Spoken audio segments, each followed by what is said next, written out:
Hey guys, take what's that turntable vehicle Yu-Gi-Oh! Master Duel. So much stories. Underground data Let's center. backtrack a bit. Why celebrate only the Heisei era and And not Gigantic Kamen Rider as a Sparkle. whole? For one, this new rider Part would be 1, the the 38th underground series, the and that's carrier not a round part. number. But more seriously, Shinichiro Shirokura was put in charge of this project, and according Also, to the him, beginning of he wanted Zio to focus on History of Heisei Kamen Rider Rider by because Michael it Sato is was playing in the celebrating its background. 20th anniversary.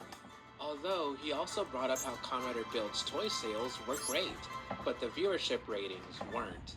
Isn't it ironic how, at least in the English-speaking fandom, Build is considered to be one of the best in the franchise? Though, of course, what matters to Bandai and Toei more is money. So according to Shirokura, Kamen Rider Decade received a 40% increase in viewership ratings due to having the theme of Legend Riders. So why not do it again? Actually, Shirokura didn't want to incorporate Legend Riders in the first place, until co-producer Naomi Takabe basically asked, why not? Why not?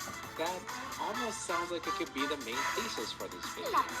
Why not? Is that really the attitude Toei should be taking for such a big celebration? It's not only a big anniversary of Kamen Rider as a whole, but it's about to be the literal end of an era. We were about to enter the third era of Kamen Riders, so why not go all out? Well, believe it or not, there actually is an answer. To many, the final rider of the Heisei era did not seem like it was enough for those quote-unquote true fans. But as I said, Toei did have an answer, and I'm actually getting ahead of myself. Let's time travel back to when Kamen Rider Build was nearing its end, and we got this, our first official tease for the final Heisei rider. And it's a whole lot of nothing, at least on the surface. The silhouette is extremely plain, even for just being a dark figure. However, this might be on purpose, as Kamen Rider Decade's first ever tease was similar. You can even notice the pink around the 2018 teaser, possibly as a parallel to Decade. Though taking a closer look at the 2018 rider teaser, we can see numbers in the background. Could this mean the rider would be more technological? Maybe the numbers could have something to do with time. What's the large circle on the left? The numbers, Mason, what do they mean? So many questions, naturally. This teaser wasn't giving us much to go off of, and more surprising is that we didn't get a name either, until May 8th, 2018. Kamen Rider Gio. That's how his katakana reads, Gio. And as we'll hear later, it's pronounced that way too. If it was pronounced with a Z, then we'd have this katakana and not G. So, what could this mean? Gio. Well, looking through the quote tweets, a lot of English speakers keep making the same Power Rangers joke, so let's ignore that cipher now. Reading some possible kanji and even looking back at past shows, Gio could translate to Time King, numbers, time. Now for our next teaser. Interesting. Maybe the earlier tease wasn't too far off. At least everything below the head looks quite similar. And those antennas, plus those phallic fingers and the digital numbers across the Heisei riders, those were our next clues. He's really based on time, like a clock. But more importantly, this will be a celebration of the Heisei era, right?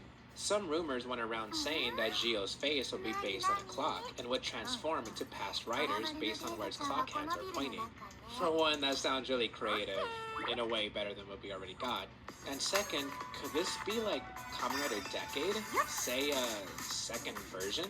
Well, we wouldn't have to wait long for more answers to come. Our next teaser showed us... Oh, what the heck is that? I mean, I kinda hate the colors and the helmet. I mean, yeah, it's definitely a clock. It does have clock hands. And this isn't made up, though it's kind of funny our first look of the new rider came from an arcade machine. Okay, personal opinion aside, this is Kamen Rider Gio. We'll just wait on an official look and... What do you mean the secondary rider also got leaked?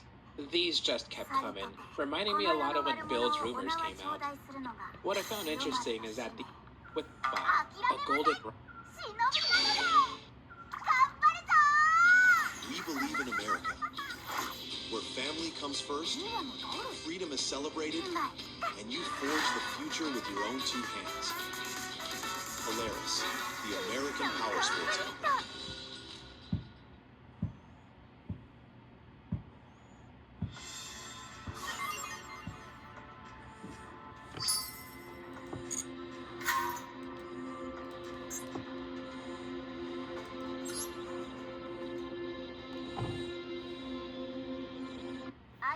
the party started.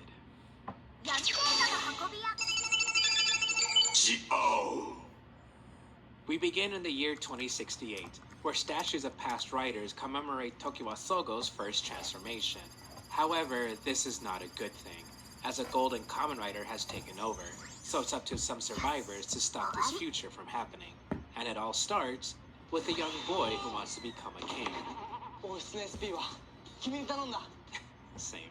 The young boy is Tokiwa Sogo, and he finds a strange gray watch of some kind. Luckily, his uncle runs a clock shop. I won't be bringing up the uncle too often, but he's the best character in the show. Speaking of the best character in the show, while out, Sogo comes across a strange man in a hoodie, saying that today is a special day, but Sogo must be careful of a red robot. Then Sogo runs into a red robot. A second gray robot rescues Sogo, piloted by a young woman named Tsukuyomi. She explains that in the year 2068, Sogo becomes Omagio and takes over the world as a demon king.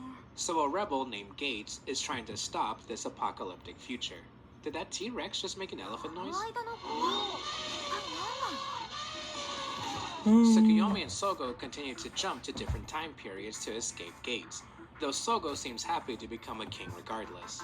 A fight between spectators ensues, and Sogo is a bit abhorrent to it, saying he's not a fan of fighting, which makes Tsukuyomi question if this young man could really be the evil rider of the future.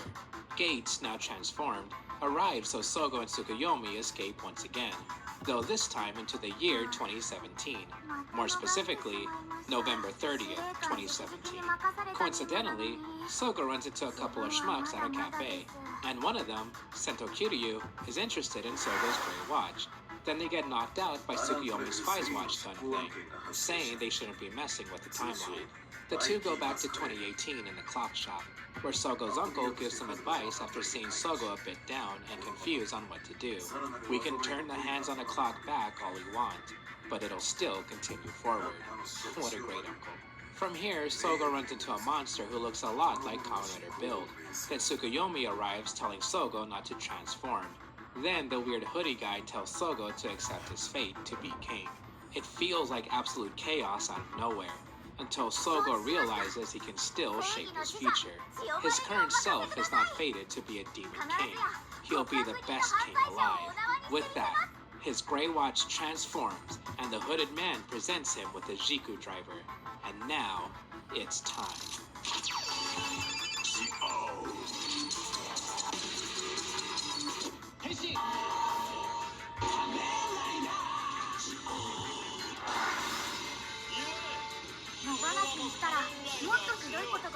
That's our King of Time, Kamen Rider Gio.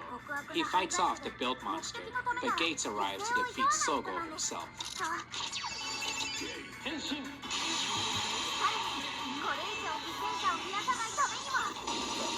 Going into episode 2, Tsukuyomi lets Sogo escape, and we have the hooded man officially introduce himself. He's named Waz, and he wants Sogo to continue the path of becoming king, though his obstacles will be the Time Jackers, who create another riders by alternating history. He says another riders can only be beaten by the power of the original riders, hence the ride watches. Sogo goes off to Cafe Nashita, where Sento and Banjo still live, except for a big change. The refrigerator is just a normal refrigerator. Luckily, Gates finishes off the Another Build temporarily, causing Sento and Banjo to regain their memories, giving Sogo ride watches left in their pockets. We travel back to 2017 to defeat Another Build for good, with a really cool lineup of our riders, and Sogo using the Build ride watch.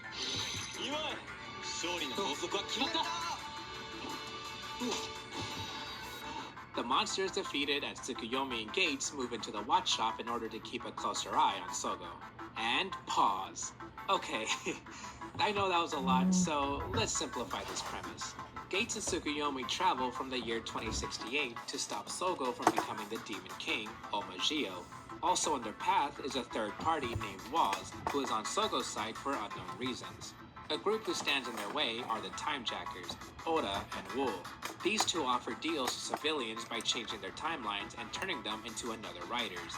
For Another Build, Wool stopped a young man who was about to get run over by a car, in exchange for him transforming into a monster. Through time shenanigans, our heroes turn the young man back to normal and change his timeline for the better. A lot of the Another Writer stories are like this, taking a deal to change someone's timeline, then Soga and friends defeating them with better consequences. Although, there is one major negative that I'll have to put a pin in for later, since I'm gonna be foreshadowing to a very long negative section later on. Oh, you wanna know now? Let's see what the show says.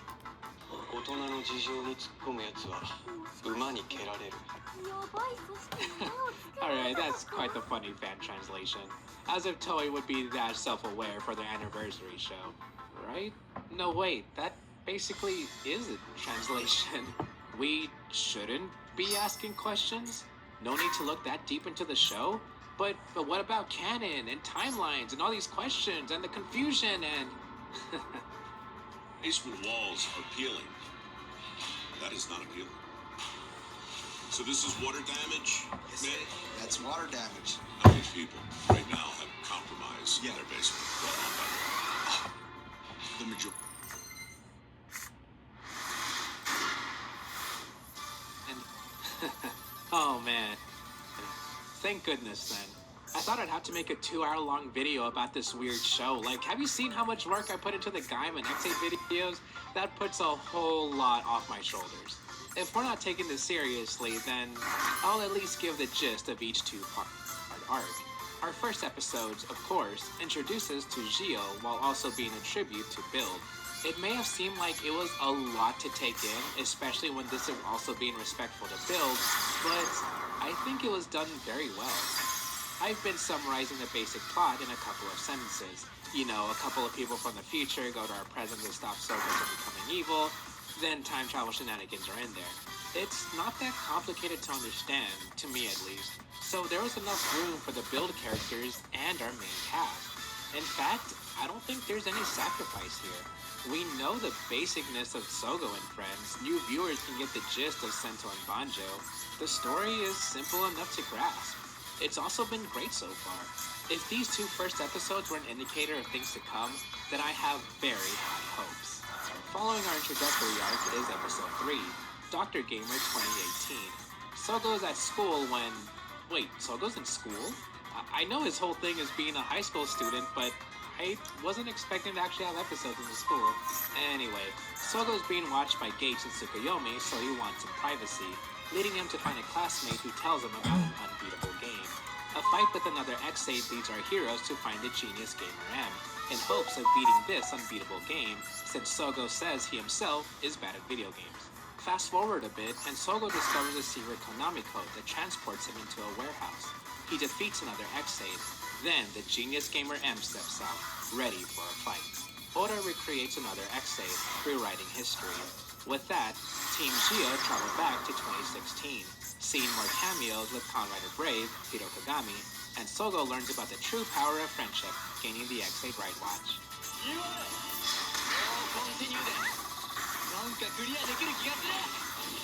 The day is saved, and next we see a student excited to attend Amanagawa High School.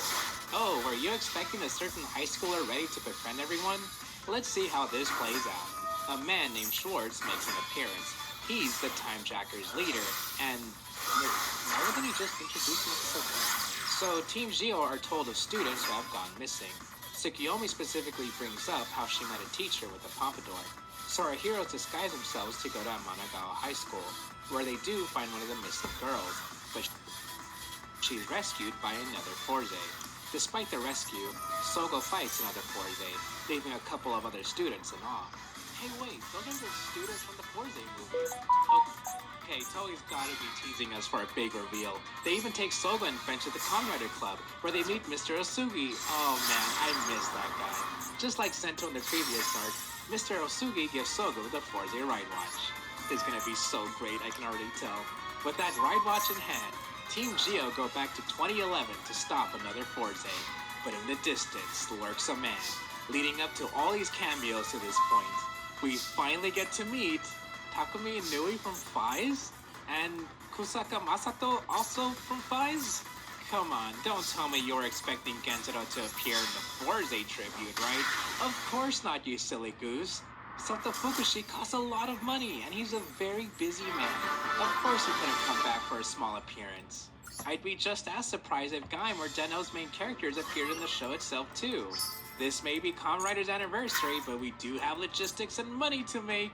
So yeah, this two-parter is a combination tribute to both Forze and Fies. And you know what? That's actually a really cool idea. From a production standpoint, having other characters cross over in case Toei couldn't get certain actors is good. Plus the stories could work off each other. Takumi in his own show is a loner and took time to get people to become his friends. So mix that with Forze, whose whole point is friendship, and you get a good juxtaposed relationship. So how does Toei mess this one up? I don't think they do mess this up. Yeah, I really like this arc. The combination of both Forze's and Faiza's character motifs make for some interesting growth with our main cast. Gase parallels Takumi and Kusaka in some ways, while Sogo questions his own friendship with these time travelers. That's not even to mention the civilian of the week story, which I also think is absolutely fantastic. I kind of wish we didn't have 3 separate storylines to follow, but it still works giving each character resolution. I guess the only thing I don't like is Forze's representation being too student from the side content, but I also see why they did this. Actor scheduling can be tough, plus there's timeline placement for the story and a whole lot of so I do think SRC is great if no one else. I know despite my very obvious sarcasm, I've actually been really positive so far. And you know when I say that the next part isn't going to be as positive. So, who do we have next? At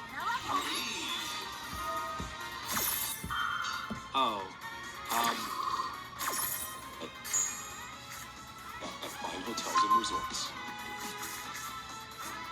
Just stress sweating through my food so scrub. Truly normal during all day trips on sign of emotional involvement. You need new Secret Clinical Anti-Stress Cream. There. Secret gives 3 times more stress sweat protection. Thanks. Got a punch. Secret, stay fresher in the pressure. We can... Okay, let's see. Civilian of the week story. Nothing's happening. Okay, episode 7. Nito Kosuke is here. He's a wizard representation. The end.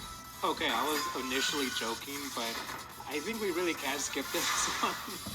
I'll get back to this arc in a general sense, but that's really all I got for now. I don't think I can bring anything up here. Besides, the next couple of episodes are what I know a lot of people want me to bring up instead.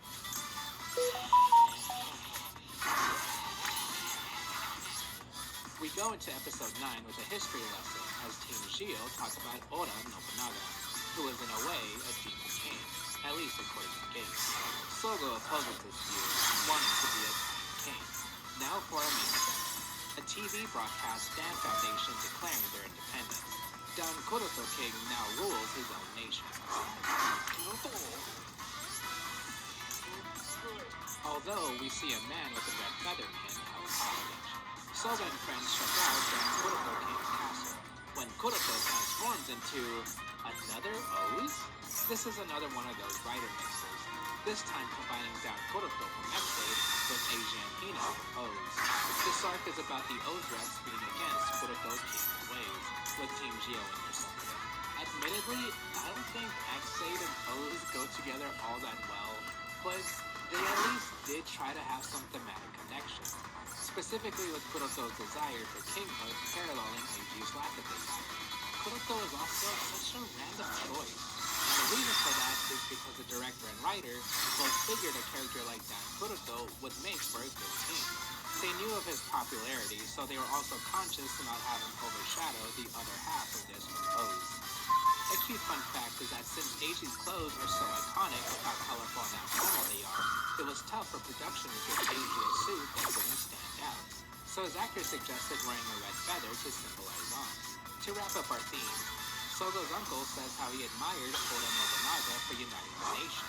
He may have been called a demon king, but people followed him for a reason, and there's usually more than one perspective. And so, Dan Kuroto King is defeated with the power of friendship, leading us to episode 11. I also want to make a very quick mention here. A lot of my outtakes had me saying Dan Kuroto King. I don't know, it just stuck with me. I've never even heard about that before I watched this. Why do I keep wanted to call him Dan Kudo King. That sounds so rude. No, it's Dan Kudo King, not Dan Kudo King. Dan Kudo King. Oh, we can skip this one. Just kidding. We start with Sogo fighting another Gaim by using the Gaim Ride Watch and... did we actually skip something? It feels like we skipped the whole episode. Sogo meets with Kota Kazuraba in the pocket dimension. Okay, it does feel like we skipped a whole lot of exposition, but this is really how the episode starts. It sets up things that are clearly turning out course, as Kota berates Sogo for not believing in Gate, giving us a good idea for himself. The time trackers try to convince Gate that he doesn't like Sogo, and Waz tells Sogo that Gate should do nothing for him. Meanwhile, another diamond thrown after a member of Team Baron was kicked out of the dance group. Our heroes investigate, and another Gio appears. Not like the monster called another Gio, but a literal second Sogo appears. The two Sogos meet, and even Waz is at a loss for words. The second Sogo is from the future, 3 days in the future to be exact. Future Sogo says God told him to save the gates, to create it's an unwritten future, and this makes Waz so upset he considers helping out Schwartz and the Timejackers. Yeah, seriously. Some shenanigans later, and the two Sogos converge to fight another Gaim, saving the day. I thought for sure this would have been where Sogo gets the power-up.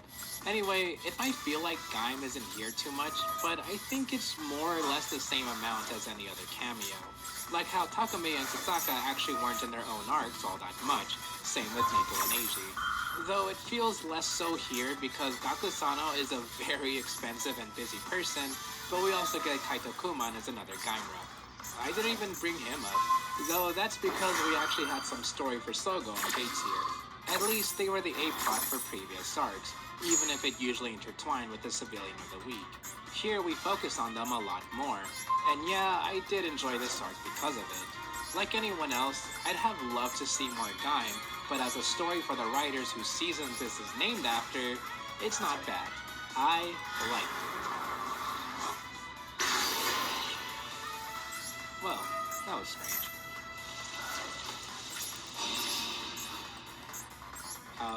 That was stranger. Waz decides to actually support the Timejackers and brings up a rather capricious man, a destroyer that can help with defeating Sogo. Meanwhile, with Sogo, he gets kidnapped by Tenkuji Takuru, who died on his 18th birthday and was revived by gathering the historic. Oh hey, this is that Ryu Soldier and Kamen Rider crossover I've heard so much about. Speaking of hearing, Audette talks to a mysterious man who seems to have gotten the gist of what she's saying. During a fight with another ghost, Kamen Rider Agito appears, and he has other tricks up his sleeves.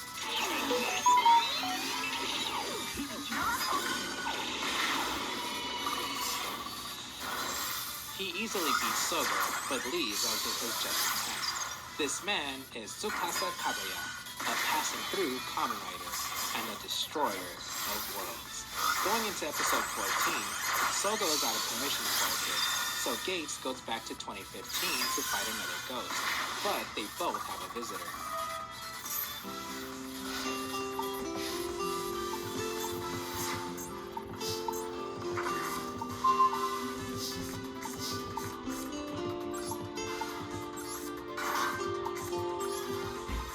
Feeling healthy by leaps and bounds. Making a dinner that makes their whole day. And giving your best friend the best nutrients for their best life. Science did that.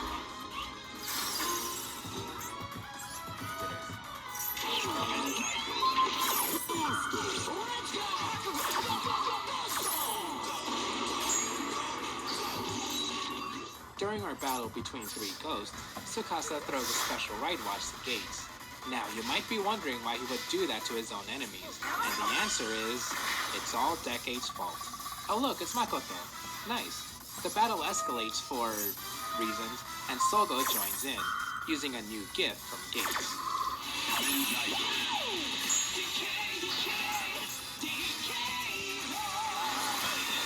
Wow, that's a catchy jingle.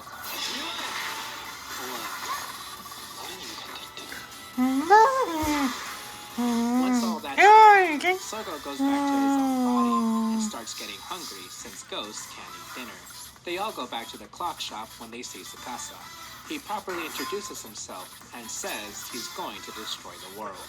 Funnily enough, I've been bringing up a lot how despite having to intertwine past writers, the civilian of the week, and Gio's own characters, the overall package is good. Moments between all kinds of characters have been great, and the show is at its best when it balances out interactions. Gio characters with past writers, civilians of the week, past writers with the civilians. I think that's what really grabs me about this season in particular. Moments that make me forget how jumbled everything else is. Because when we get to episode 15 and 16, we focus purely on Gio's story without any past writers or civilians of the week, for better and for worse. Tsukuyomi asks Sogo why he wants to be king, and Sogo simply says he's always dreamed of being one. Quite literally, he's dreamt of becoming a king. Our main plot point comes in when one of Omagio's retainers arrives from the future to foretell of Sogo's ambitions, and how the Timejackers are changing their plans to kill Sogo directly. Eventually, Sogo ends up in front of an untransformed Omagio, played by Seiji Takaiwa in the shadows. Everything Sogo has done has led up to a certain point in time, including the moments where Sogo was benevolent. But something happened to change history, leading to the birth of the Demon King.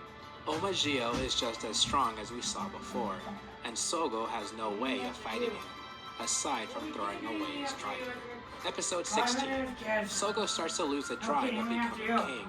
He doesn't want to see Gates or Tsukuyomi again, and doesn't want to go down an evil path. His uncle says that Sogo's passion will lead him to the right steps.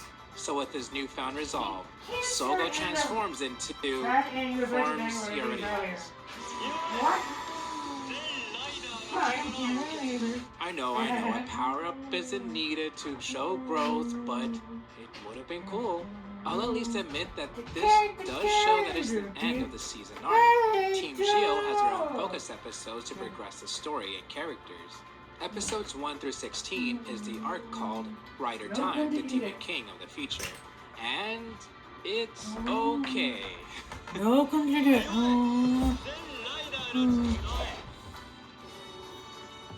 That's not my rating for the overall show, just this arc.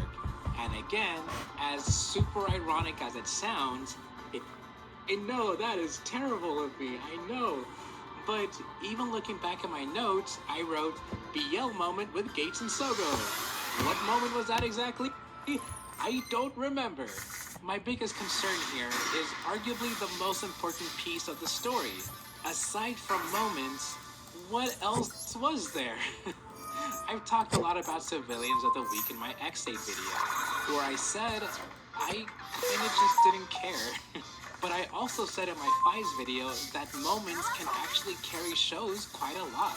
After all, videos about memes and transformation sequences can get millions of views on YouTube without needing those connecting pieces. I know that's a terrible example, but give me a second.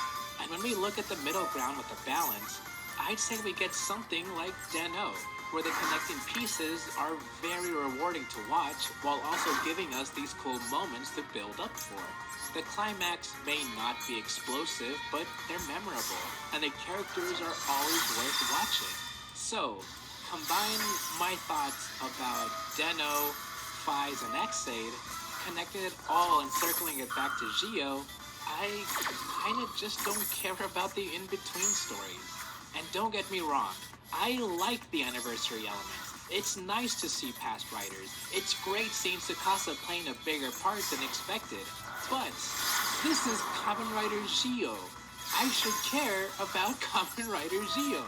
And yet, I can give it a pass for now, since this is only the first arc. We have our baseline for the characters. We have the toys to sell in time for the holidays. And most importantly, we have a movie.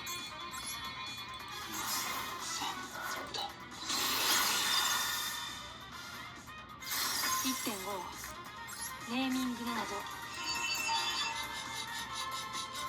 Hey, this isn't a movie. Although it is nice to learn how the writers and characters got their names.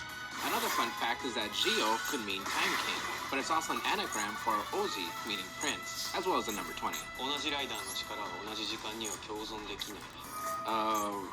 Right. Okay, so this is Kamen Rider Gio's supplemental plan. aired in between episodes 1 through 16, bringing in guest actors as he talked fun facts about the show. 王様を擁立しようとしてるのに王様を決める戦いが始まるから That sure would have been nice to have been spelled out for us in the show. I mean, it was kind of, sort of. Then there's this part. You need to get stronger? He's just around the corner. Get your first month free at Planet Fitness when you join for just $1 down, $15 a month, no commitment. Deal ends February 13th. See what you got. Hi, I'm Andre, the founder of Casa Builders. We're a small company specializing in home remodeling. We do home additions, kitchens and baths, basements, interior design, and more. Have you been thinking about doing a home remodel and don't know where to start or who to trust? We understand that this is a big decision and an important investment. At Casa, we believe that building or remodeling should be a clear, well-organized process with no unexpected surprises. Our priority is communication with our clients, ensuring that every step of the project is carried out with planning, efficiency, and superior quality. With an experienced team and precise project management, we help you visualize the final result before construction even begins. Our detailed 3D designs and renderings allow you to make informed decisions with confidence, eliminating uncertainty.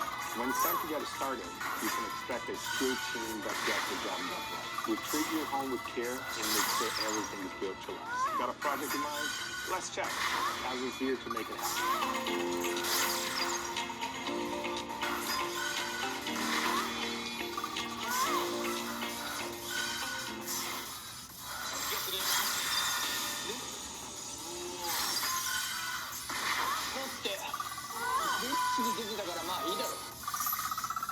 That's why certain actors didn't return.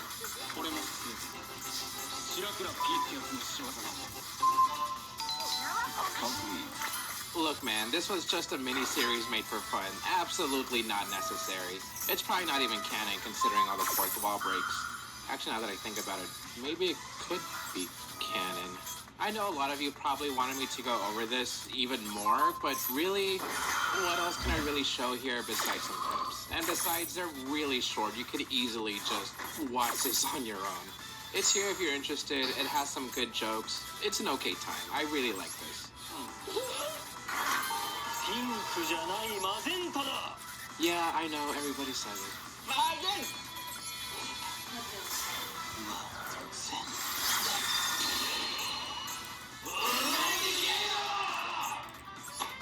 Okay, detour over. Let's get into our final movie of the Heisei era.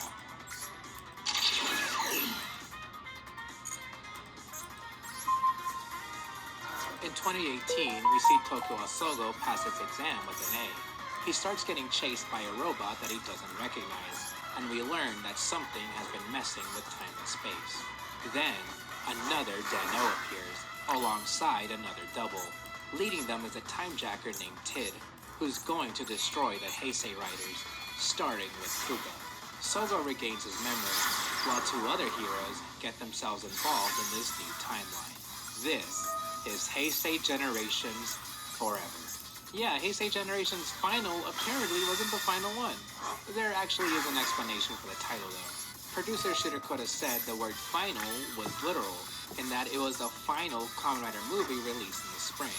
And so, to celebrate 20 years of Heisei Kamen Rider, we have the truly last film for the Heisei era, since this was released in the winter of December 2018. And what a way to end it.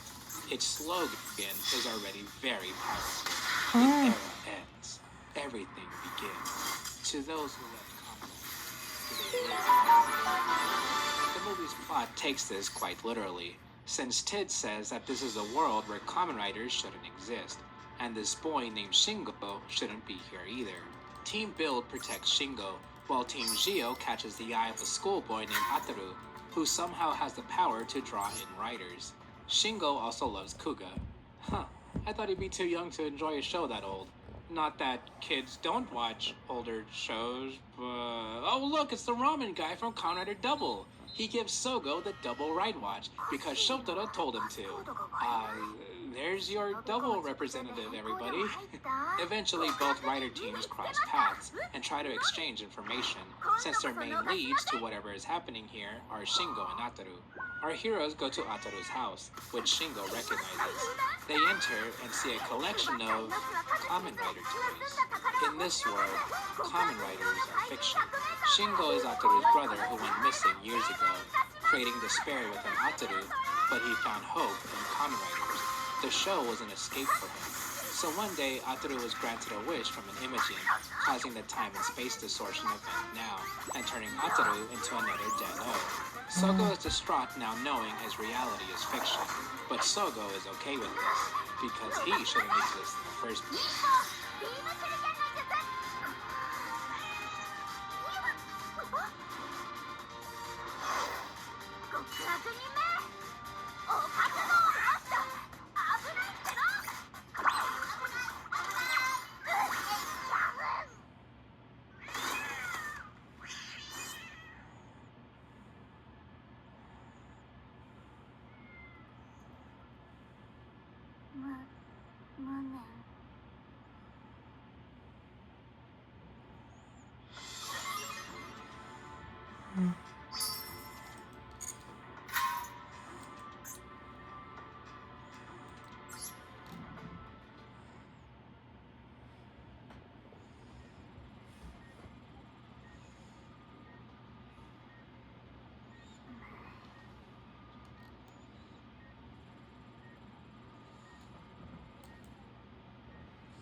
Through time travel shenanigans and Woz using the Gaia library for a reason I'll explain later, we find out that Shingo went missing because he was taken to the year 2018, which is why he's here now. Meanwhile, Tid finds the ruins where Kuga's coffin was excavated, finding Riku, the original Kuga. There's your Kuga representative, everybody. Tid transforms into another Kuga, and the timeline starts to distort even further, to the point that Team Gio can't follow wherever Tid goes. Although, Gio isn't the only time traveler. The Denliner appears, along with a special guest. Yeah, there's your Den-O representative. As you can tell, it took so much to get everything together for this movie. The main writer for Gio was asked to write Hey Gen Forever, and of course Shirakura as producer. One thing I have to bring up here is Shirakura's, let's say, way of working behind the scenes. I've brought him up countless times before, and there's always at least one person who chimes in to say that he's a terrible producer and doesn't understand the shows, when I usually say the opposite. He's quoted to have said modern Kamen Rider isn't interesting. He didn't need early Heisei era heroes to understand the meaning of justice, and probably the most jarring thing to hear is that this movie isn't canon. Yep, Sogo and Sento's adventures through this world, the emotion felt in Shingo's story, the return of Ryotaro. It's not canon. Shirakura himself said that this isn't even a parallel world. It's just a completely separate thing. However, that doesn't mean this never happened. I mean, you can clearly see it on screen. The actors are right there. The story is still told. This is a side I wanted to bring up from comments I've seen online. Those who ask if it's worth skipping shows and movies if they're non-canon. One of the most important questions to ask when we reach the end of Gio. And trust me, I will bring it up one more time. Well, let's combine two of these theses I put together. At first, a question was asked, why not? And the second thesis comes from Hey Gen Forever. The story is fiction, but the emotions are real. Maybe you didn't enjoy certain Kamen Rider shows. I know I have my least favorites, but what's important is that someone out there, whether they're an adult or a child watching for the first time, that they enjoyed the show. To them, the emotions and memories made through these shows are what matter the most. And even though we saw Ryotaro again, the emotions aren't done. And you know what's coming. Once our scene with the Den-O crew is over, we still have one more thing to take care of. It's time to take down Tid. But how's that possible when the rest of the Kamen Riders aren't real? Like access to the largest global airport lounge network.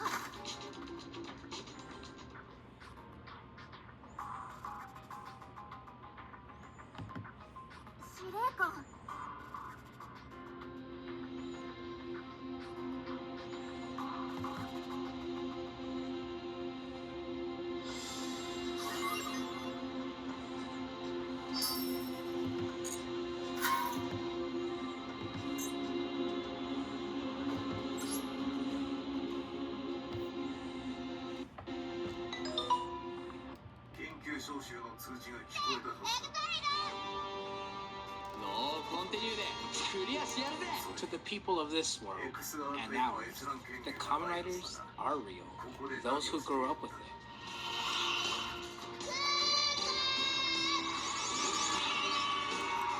Those who learn to love the heroes. Those that believe in hope. It's perfect.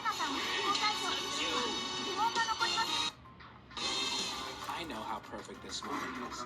You know how perfect this moment is. We love Kamen Rider. Wow, what an okay movie. I know, that was probably an extreme pace breaker, though we should talk about the actual film. This follows first arc Gio's formula practically down to a T, but with a new time jacker and a neat twist for the setup. Unfortunately, I don't have much else to add that I already didn't say before. The story is good, and the in-between parts, I just kind of don't care about. But the build-up to the best moments are incredible. I say that quite a lot for these kinds of movies, like Superhero Tyson and other crossovers. Let's backtrack here a bit. To go deeper in the non-canon section, Shirokuro was the one who said it was non-canon, and as far as I can find, no one else made a statement about it, so his word is all I can go by. This non-canon explanation parallels what he said later, in that even though certain elements from this movie appear in the show, the way things happen was different here and what happened off-screen. It's also the explanation for why other things happen, such as Waz being able to access the Gaia library. I've also read that it's just an artsy way to explain how Waz got this information needed and isn't the literal Gaia library, and I don't remember where I read that and I couldn't find the source, so I don't know, I'm just gonna blame Decade and Gio. If it helps, the build characters we see here are meant to be the New World versions, meaning it's the same Sento and Bancho from the show, which, yeah, that's great, but that also adds even more questions, but oh my gosh, I'm just gonna digress here. A funny thing to learn is that over 10 drafts were written to get the movie we ultimately got. I say it's funny because this almost seems like a very immediate idea for an anniversary movie, you know, being meta and all that. Even though Kamen Riders being fiction was planned from the start, the whole meta aspect wasn't initially part of it, at least when bringing up the Heisei era element. This is gonna be quite a bit to explain, so please bear with me. The Showa and Heisei era grouping began as a fan-made naming scheme, until it just stuck and Toei decided to do the same. It's kinda why Super Sentai doesn't take the grouping as seriously. So with that in mind, Shirokuro felt that it had to be part of the meta-narrative, comparing it to the Ultraman Dyna and Gaia movie. I've never seen that, so you're gonna have to take his word for it too.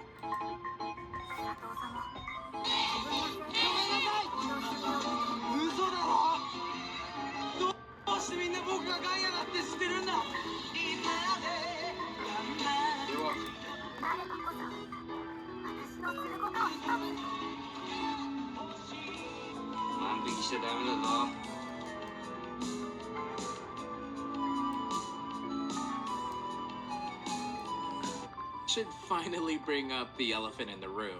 This is a celebration of Heisei Riders, so we should have some faces in the front. Ryotaro's return is a big deal, and Den-O makes a lot of sense for story reasons, as well as just being really popular in Japan.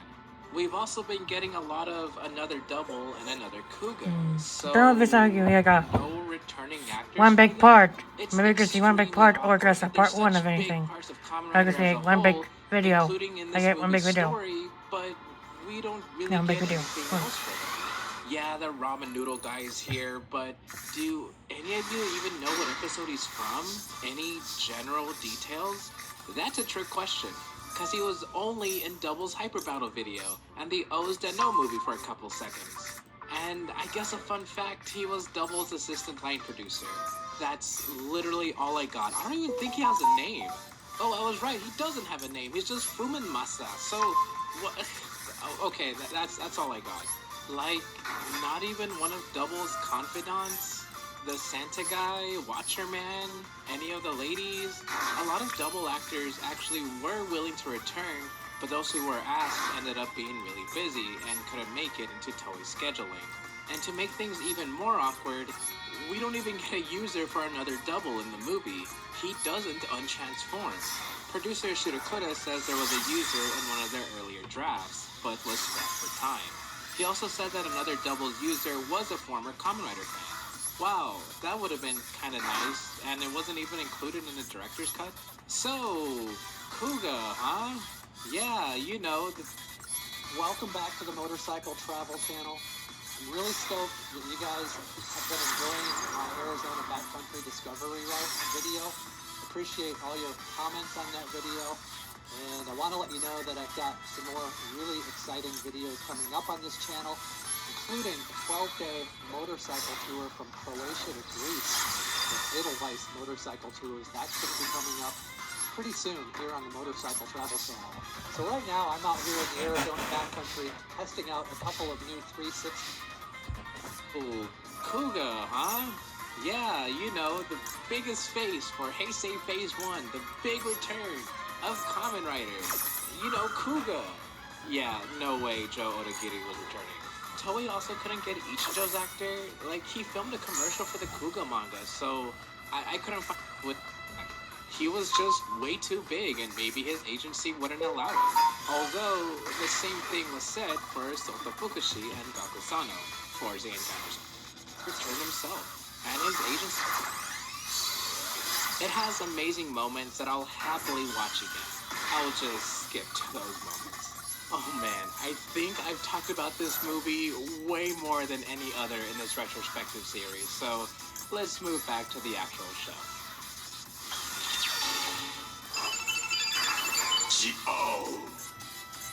Happy New Year! Now that it's 2022, we'll be going over Kamen Rider Geats. Wait, what?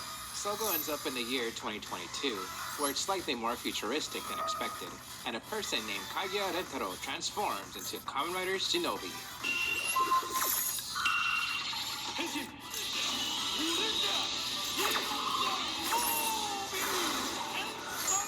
Just kidding, it was all a dream.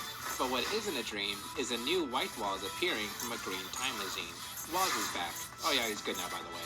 And says he came across new riders that weren't written in his book.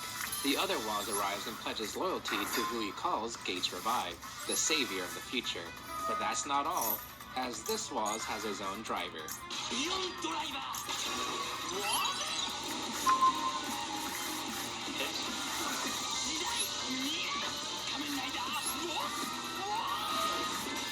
Tsukiyomi explains that the timelines must have diverged, so the other Waz comes from one where Omagio never existed and Gates saved them.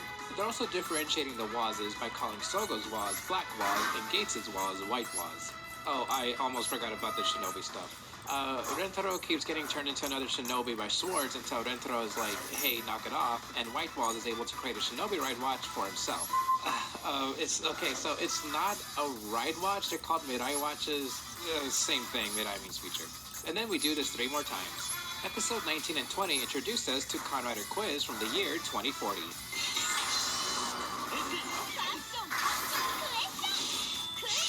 Neat.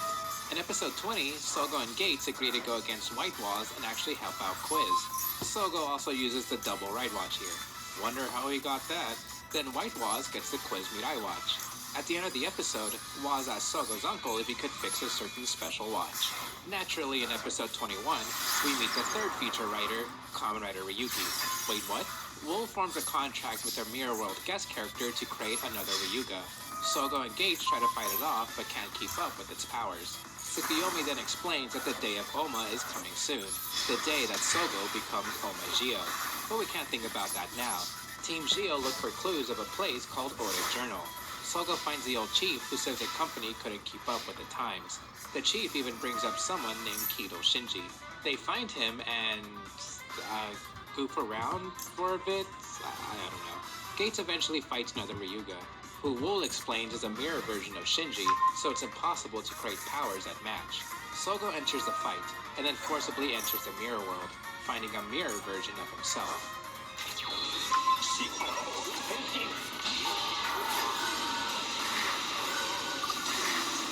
Mirror Sogo talks down on our Sogo for not using the new ride watch Woz gave him.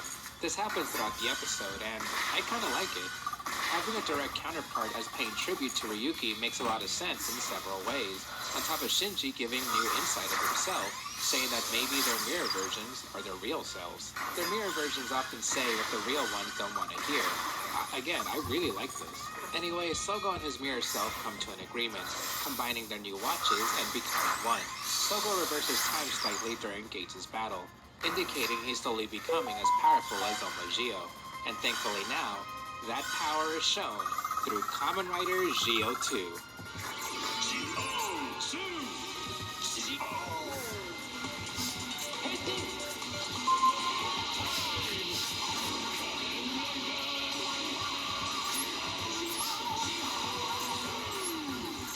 Sogo defeats another Ryuga and tells him to accept Shinji. Speaking of which, Shinji meets with the chief again, wanting to move forward, maybe even with Audette Journal again. That was a weird detour that didn't break the flow. Naturally, we have our next future writer with Kamen Rider Kikai.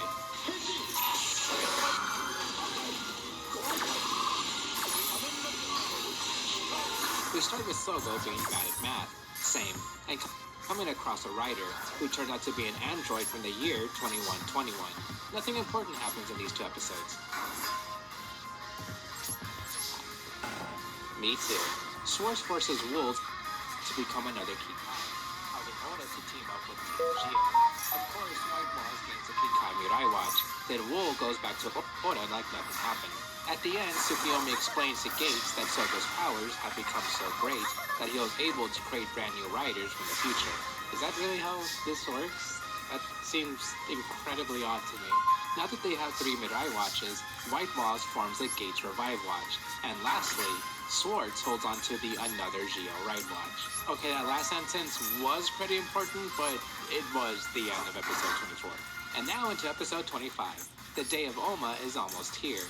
Gates and Tsukiyomi are nowhere to be found, and in Another Riders have been attacking previous hosts. The identity of this hijacker is... I have no idea. Team Geo confront the Another Rider, who introduces himself, Kakogawa Hiryu. Gates seems to know the name, and even Tsukiyomi asks about him. She talks to Sogo's uncle, who doesn't exactly remember Hiryu, but he might have been from a time that Sogo's parents were around, before they passed away.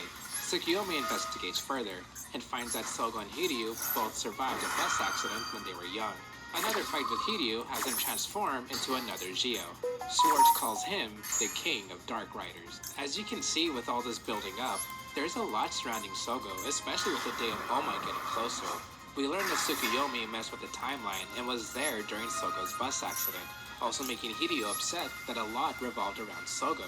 And yeah, I think this is the focus Sogo needed, that we needed for so long. Some time-traveling backstory that also creates one of his enemies. Which of course means episode 26 is Gates Revive's debut.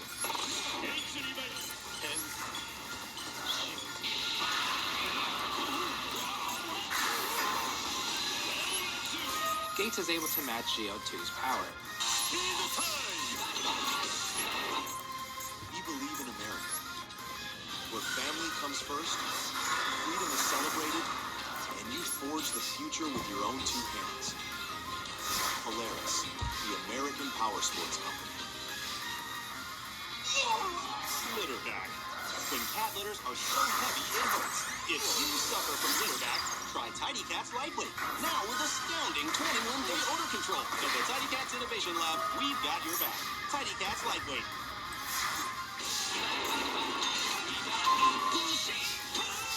But while that's happening, Woz starts to get interested in this bus accident.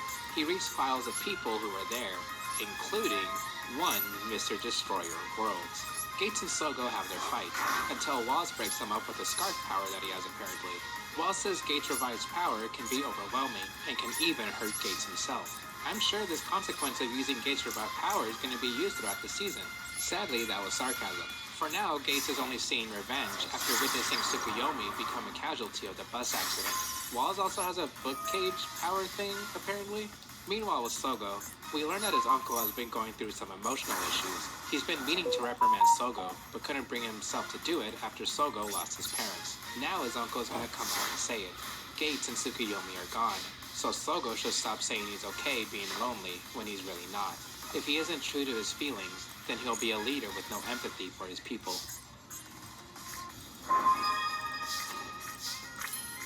After this, we learn about the day of the bus crash, which Schwartz says is the day he met Tsukuyomi.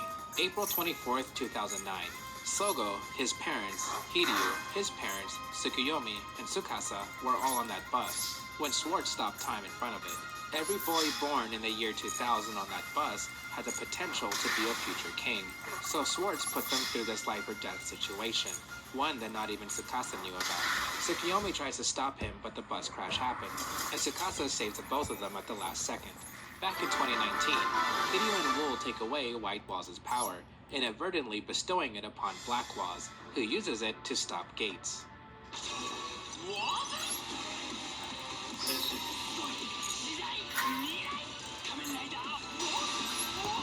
Would have been nice to get a different color scheme here. Episode 28. In 2009, Sogo attempts to save the other people on the bus, revealing he has the power to become the Demon King. Schwartz erases Sogo's memories. All this gets explained to Tsukuyomi by Tsukasa, who is only here to decide if this world is worth destroying.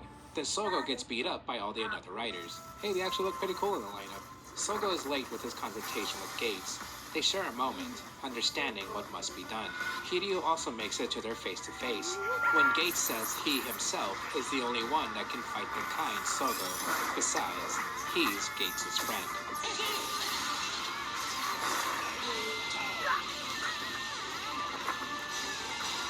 Our heroes go all out to fight the other riders, and finally Hiryu.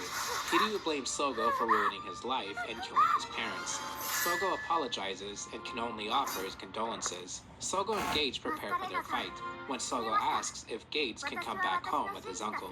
Tsukuyomi is here too, and it turns out Black Waz is renting their old room. White Waz and Schwartz plan their next move, and then...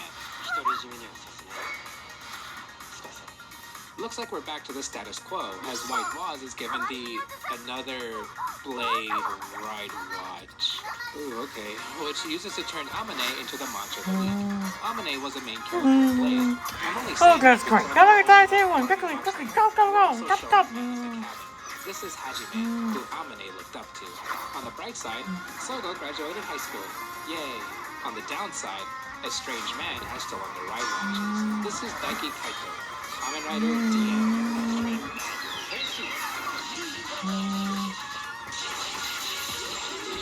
He's here to take everyone's treasures and throw a wrench in Sogo, Gates, and Waz's supposed friendship.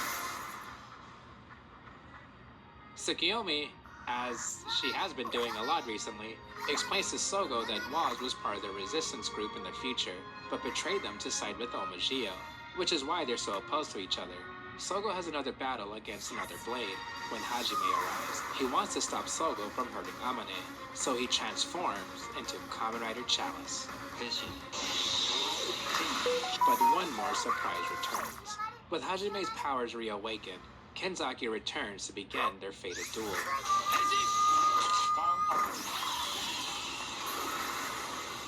It's a super long story, which you can watch in History of Blade, but if these two finish their fight, then the world will end. Meanwhile, with Gates and Waz, they're fighting Diane. Fun.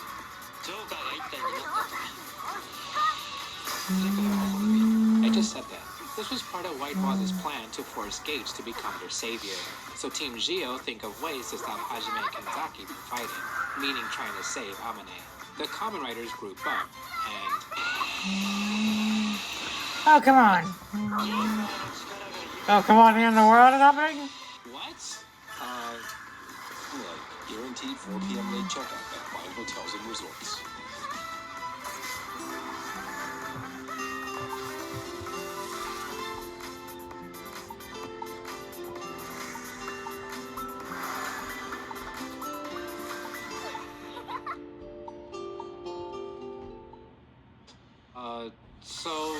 the power of this new ride watch, our three main riders defeat another blade. As Kenzaki says, now they can move on. Huh.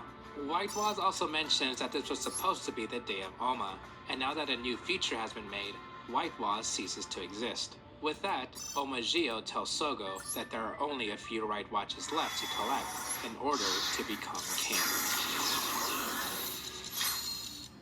This was Arc 2, titled Trinity Time, Servant, Demon King, and Savior. The second quarter of Heisei Rider often goes deeper into what was set as a baseline in the first quarter. Gio's second arc, how can I put this lightly? I absolutely love a lot of Gio's ideas, and you might expect me to dislike the execution, but I actually enjoyed the flow of the story until we hit certain points. Honestly, I don't care much about the future writer stuff. The people behind the writers are neat, and Quizz's character is my favorite, though the episodes don't really move much along. And even then, I at least like what Team Gio do to save the day. I understand what the Time Jackers are doing now for their plan, and the mysteries behind White Waz keeps me invested. Until we hit a brick wall with the Ryuki arc. In a vacuum, the Ryuki tribute isn't bad and would fit perfectly with Gio's first arc. But this isn't the first arc, so dropping this in the middle makes with how unfocused the show is. And yes, there's a lot of logistical reasons behind the scenes of why that is. But this is still the end product we got.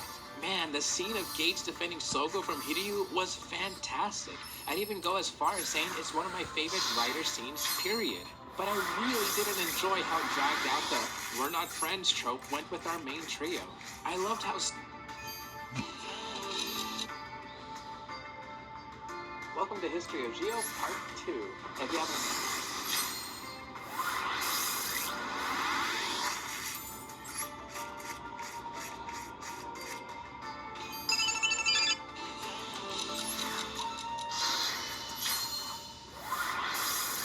The year is 2022. The government issues the Ninja Nation Act for everyone to use ninja powers, but this was a plan by the Rainbow Serpent clan, and the only one who can stop him is Kagura Rentaro, Comrade Shinobi. This is Rider Time, Comrade Shinobi. We're introduced to Rentaro and his sister, Iroha, who wants to become an elite ninja, and she's a princess. She enters a tournament where we also meet Ichi, Rentaro's childhood friend. When weird things start to happen to Iroha, it's up to Rentaro to find out the cause, and also find out who is the mysterious Comrade Hatari.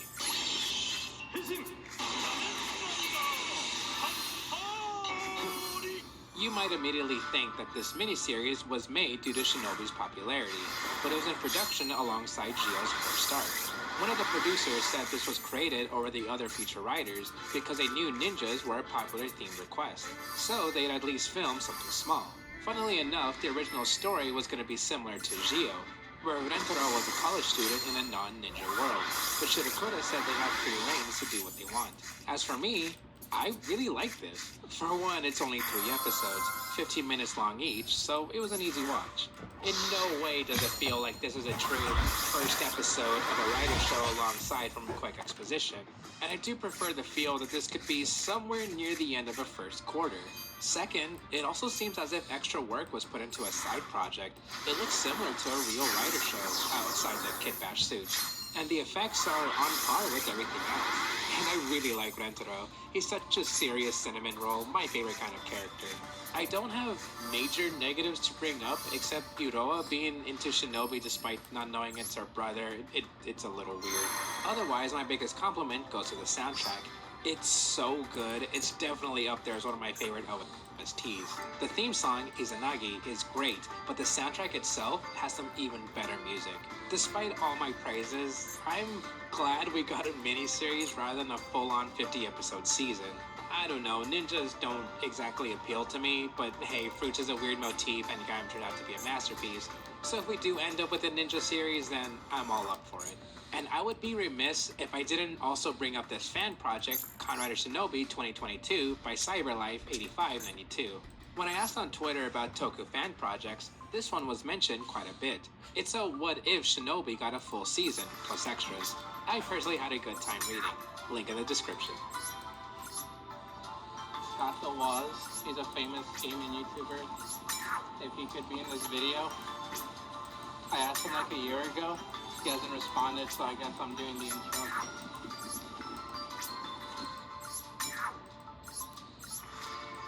Good evening, guys. Today's actually been an insane day in the market, but we're gonna put that aside. I wanted to sit down with my monk fruit zero sugar Red Bull, and we're gonna talk through one of the most fundamental points of investing in the stock market, and that is sectoral variations and norms and the history, or basically different sectors, industries in the stock market which typically move together. And the reason that's important is if you choose to buy tech or utilities or consumer discretionary, you're buying into a certain pattern of behavior for these stocks and companies. And if you're not aware of that pattern, then you could be completely thrown off, even if you did all your research on that stock, specifically their balance sheet, their income statement, but you just don't understand You're right, you're easy guy. as a whole. So if I you're think that was familiar with Indigo. that, just put some It headphones didn't in, die in the listen road. to this Now, video, go on a but walk, he did get and in the killed next for a 10 or so portal. minutes, I'm going to I give did you get killed for a the fucking basics, portal. I think I won't help fundamentals me with that that. you need to know to give you that baseline for going and actually picking stocks as opposed to just buying into stocks or mutual funds. And that is a great strategy. But if we're being honest, no one, at least in their Excuse me 20s for being or 30s, insulted. who likes to invest I know. just goes for index or mutual funds. Yeah. At some point, picking a stock that you like, Oh, yeah. doing your research, you get really into the market or trading. And so when that time rolls around for you, I think I have done. and you can do really well versus. Welcome to History of Geo Part 2. If you haven't No, seen I'm Part watching 1, there'll be End links of in the Zeo Part description 2. below. I know End of I hate Zeo. having to split these in History parts, Common Brothers by but Marco it's not for Satsu. copyright reasons. If you want to see the whole thing uncut, then it'll be available on my Patreon, also linked below. So with that being said, let's continue.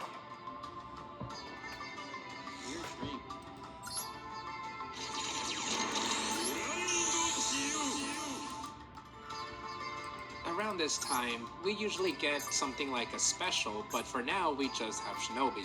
We're also getting back to the status quo since Omagio told Sogo to get more ride watches. Seems odd to go back to the first arc story, but at least Sogo says it's so he can face Omagio eventually and reach his power. We start in the training room with Conrider G3, then it gets attacked by another Agito, which means... This is also where we finally get to learn about Tsukuyomi. We don't know anything about her besides having amnesia. Tsukuyomi isn't even her real name. She doesn't know what it is. During their encounter with another Agito, it starts to create another Agito. Since Agitos are just a single entity. Long story, watch History of Agito. The other Agitos attack Omuro, who's part of Metro PD and one of the Agito cameos. Then Tsukuyomi protects them by stopping time, which she wasn't sure she was able to do in the first place. What a coincidence, she starts getting time tracker powers after we're told we don't know who she is. Sogo Googles Agito, leading him to the Agito restaurant, where we meet Mana, one of the best characters in Agito. She was one of the main cast and had wonderful stories with Shuichi. For me, Mana had a ton of well-deserved praises. She had strong focus, making her one of my favorite characters in the show. I'd even argue she was more important than certain writers. Gosh, it's so good to see her again. This is her only scene in this episode. Swartz basically confirms Tsukuyomi as a time tracker, but won't say much more than that. Probably because there isn't much more than that. Much like in the Ryuki arc, we have a previous Legend Writers theme parallel one of our main cast. Shuichi talks to Tsukuyomi, saying he had amnesia at one point. Again, watch History of Agito. So he's very understanding of her situation. She'll be okay, as long as she believes in her friends. With all this Tsukuyomi focus, you'd expect her to get something cool like a writer form maybe? Nah, but at least we get Shuichi becoming Agito Trinity with Geo Trinity. Episode 33. Is that Tekken? In a Hibiki episode? And it's Sogo's birthday? I'm whatever about the last part, but this is the Hibiki tribute! Oh my gosh, remember in Conrad or Decade when their Hibiki arc was one of the best pair of episodes in that season? And Gio's been really good at bringing back actors, so does this mean...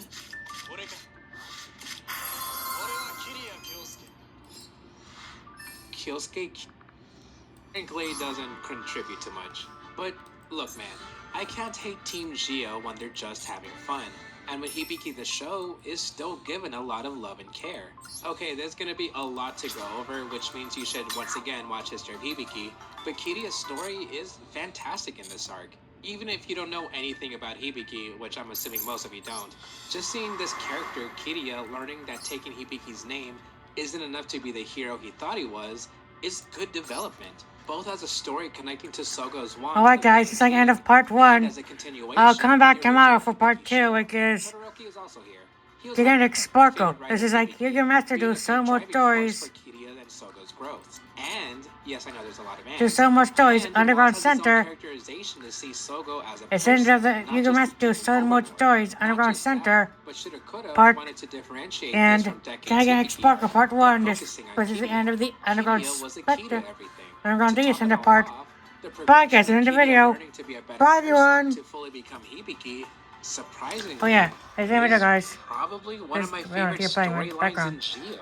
It ties so It's much in the video together, guys. develops This characters is while Audette. continuing This the is Geek story Up with from the Audette. original show, Signing and out. teaches Team Geo Bye. their own lesson.